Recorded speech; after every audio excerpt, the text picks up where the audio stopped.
ഉരുളക്കിഴങ്ങ് കഴിക്കുന്നവരല്ലേ നമ്മൾ? ഹായ്, ഞാൻ ഡോക്ടർ ശ്രീജോയ് ഗംഗാധർ, കൺസൾട്ടൻറ്റ് ഹോമിയോപ്പതാണ്.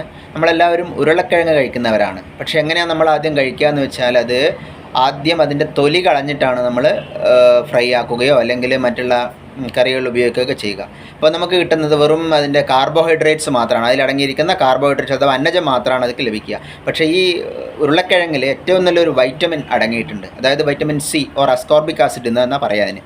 അപ്പോൾ ഈ വൈറ്റമിൻസ് എവിടെ അടങ്ങിയേക്കെന്ന് വെച്ചാൽ, അത് ഉരുളക്കിഴങ്ങിൻ്റെ തൊലിയുടെ തൊട്ടടുത്ത ലെയറിലാണുള്ളത്. അപ്പോൾ അതുകൊണ്ട് എന്താണെന്ന് വെച്ചാൽ, നമ്മൾ തൊലിയങ്ങ് കളയുമ്പോൾ ഈ വൈറ്റമിൻസ് കൂടി നമ്മൾ മാറ്റിക്കളയുകയും ബാക്കിയുള്ള അന്നജം മാത്രമാണ് നമ്മൾ കഴിക്കുകയും ചെയ്യുന്നത്. അതേസമയം ഇത് വൈറ്റമിൻസ് നമ്മൾ ഈ പോവാതിരിക്കാൻ വേണ്ടിയിട്ട് ആദ്യം ഉരുളക്കിഴങ്ങ് വെള്ളത്തിൽ ഒന്ന് പുഴുങ്ങിക്കഴിഞ്ഞാൽ, തൊലിയൊന്നും മാറ്റാതെ വെള്ളത്തിൽ ഉരുളക്കിഴങ്ങ് പുഴുങ്ങിക്കഴിഞ്ഞാൽ ഈ തൊലിയുടെ അടുത്തുള്ള അല്ലെങ്കിൽ താഴെയുള്ള ആ വൈറ്റമിൻ ഉള്ളോട്ട് കയറുകയും അങ്ങനെ അത് ഉള്ളിൽ തന്നെ സ്ഥിരമായി നിൽക്കുകയും ചെയ്യും. അപ്പോൾ നമുക്ക് ആ തൊലി പിന്നെ മാറ്റിക്കഴിഞ്ഞാൽ ആ വൈറ്റമിൻസ് നമുക്ക് ലഭിക്കും.